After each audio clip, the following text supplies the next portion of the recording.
د لالپور ولسوالۍ بزګر وایي تیر کې به یې د کوکنارو او نورو نشهیي توکو کرکیله کوله، خو د اسلامي امارت بیا ځل واکمنېدو سره یې خپلو کروندو کې د حلالو فصلونو کرته مخه کړې. د لالپور ولسوالۍ بزګر وایي مخکې کوکنار کرل، خو اوس په خپل ځمکو کې بېلابېل سبزیجات لکه الوګان، اوږه، رومیان، غنم او نور کري. دوی دغه راز د ننګرهار کرنې اوبو لګولو او مالدارۍ ریاست غواړي چې د سرو او اصلاح شویو تخمونو برخه کې د ورسره مرستې لا زیاتې شي. د اسلامي امارت د راتګ نه مخکې کوکنار او نشهیي توکي کرل کېدل، اوس الحمدلله اسلامي امارت راغلی دی، د هغې په بدل کې موږ چې دی سبزیجات کرو،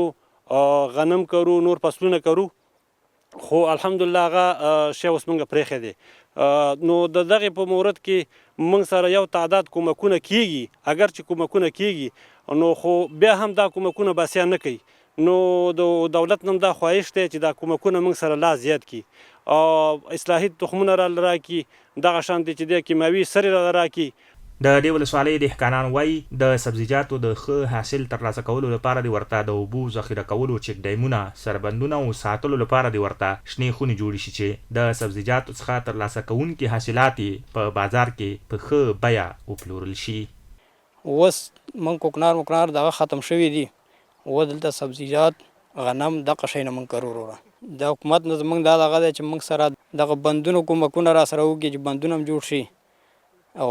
موږ خو همدغه غنم دي او سبزیجات دي دغه موږ کرو، دهقانان یو.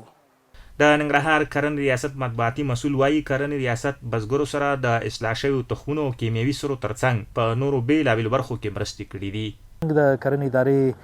د بزګرانو سره په مختلفو برخو کې چې د اصلاح شویو تخمونو برخه ده، همدارنګه د حیواني خوراکي برخه ده، د مالدارۍ سکتور کې د حیواناتو فرضاً د غواګانو او د وزو، میږو،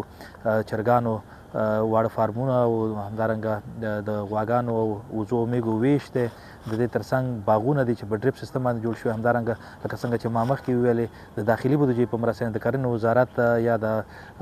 افغانستان اسلامي امارت د خپلې بودیجې په مرسته دلته باغداري ترسره شوې ده، او هغه باغداري د دې په موخه جوړه شوې چې تر څو موږ وکولی شو چې د خپلو باغونو څخه حاصل واخلو او د دغه نشهیي توکو